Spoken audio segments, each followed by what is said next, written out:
আসসালামু আলাইকুম everyone, welcome back to my channel. সাথে আছি বাংলাদেশি আমেরিকান মম।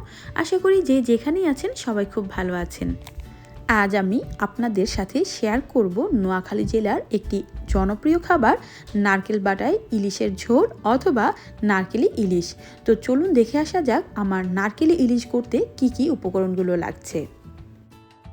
আমার লাগছে ইলিশ মাছ, হাঁসের ডিম, ইলিশ মাছের ডিম, নারকেল বাটা, আদা বাটা, রসুন বাটা, পেঁয়াজ কুচি, কাঁচামরিচ, হলুদ গুঁড়া, মরিচ গুঁড়া, জিরা গুঁড়া এবং লবণ।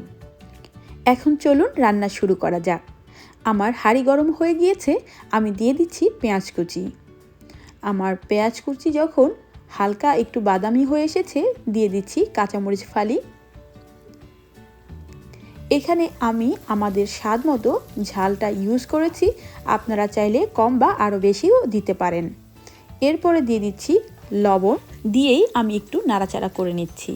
আমি আগে থাকতেই আধা চা চামচ হলুদ গুঁড়া, আধা চা চামচ জিরা গুঁড়া এবং আধা চা চামচের কম মানে 1/3 চা চামচ মরিচ গুঁড়া রেডি করে রেখেছি। আমি রান্নার সুবিধার্থে একসাথে এখন ঢেলে দিলাম, দিয়ে সামান্য একটু ভুনে নিচ্ছি।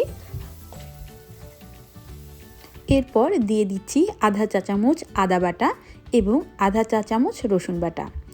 আদা এবং রসুন বাটা দিয়ে আবার একটু ভালোভাবে নাড়াচাড়া করে মশলাটাকে ভুনে নিচ্ছি। আমার মশলাটা যখন ভাজা ভাজা হয়ে এসেছে, সামান্য একটু পানি দিয়ে আবার একটু কষিয়ে নিচ্ছি। এরপর মশলা কষে যখন তেলটা উপরে উঠে এসেছে, তখন দিয়ে দিচ্ছি ইলিশ মাছের টুকরোগুলো। আমি খুব সাবধানে মাছগুলো দিয়ে আবার উল্টে নিচ্ছি। আপনারাও অবশ্যই সাবধানে মাছগুলো উল্টাবেন, কারণ আমরা সবাই কম বেশি জানি ইলিশ মাছ প্রচুর নরম মাছ। আমি মাছগুলোকে 4-5 মিনিট ভালোভাবে কষিয়ে নিয়েছি। এই পর্যায়ে দিয়ে দিচ্ছি সামান্য একটু গরম পানি।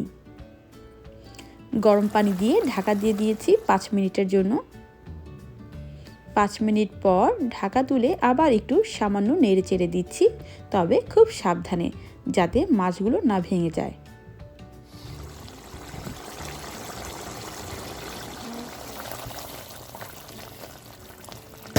এরপর মাছটা যখন খুব ভালোভাবে কষে এসেছে, আমার আগে থাকতেই খুব মিহি করে বেটে রাখা 1 কাপ নারকেল বাটা এখানে অ্যাড করে দিচ্ছি।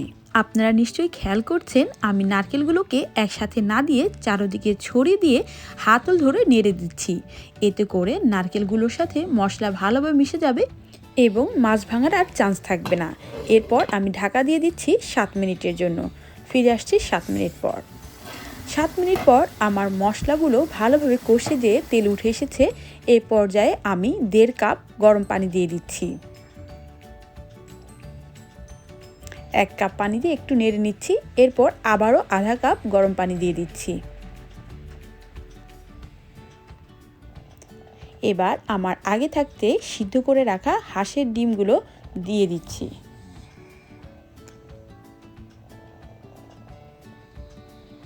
দিয়ে আবার একটু নাড়াচাড়া করে মশলার সাথে মিশিয়ে ঢাকা দিয়ে দিচ্ছি 7 থেকে 8 মিনিটের জন্য। 7-8 মিনিট পর তরকারিটা উতরে এসেছে এবং সারা ঘরে ইলিশের একটা সুন্দর ঘ্রাণ ছড়িয়ে পড়েছে। এ পর্যায়ে আমি দিয়ে দিচ্ছি 4টা কাঁচামরিচ। আপনারা চাইলে নাও দিতে পারেন, তবে আমি সবসময় বলে থাকি এই আস্ত কাঁচামরিচ সুন্দরের পাশাপাশি সুন্দর একটা স্মেলও ছড়িয়ে দেয়। আমি 2 মিনিটের জন্য ঢাকা দিয়ে দিলাম। 2 মিনিট পর আমি তরকারিটা চুলা থেকে নামিয়ে নিয়েছি। আমার তরকারির কালারটাই বলে দিচ্ছে আমার তরকারিটা আসলে খেতে কতটা ভালো হয়েছে। আমি এখন একটা সুন্দর পাত্রে বেড়ে আপনাদের সাথে পরিবেশন করে দেখাচ্ছি। তো আজ এ পর্যন্তই। সবাই ভালো রান্না করেন, ভালো খান। আল্লাহ আপনাদের সবাইকে ভালো রাখুন। পরবর্তী ভিডিও দেখার আমন্ত্রণ জানিয়ে আজ এখানেই বিদায় নিচ্ছি। আল্লাহ হাফেজ।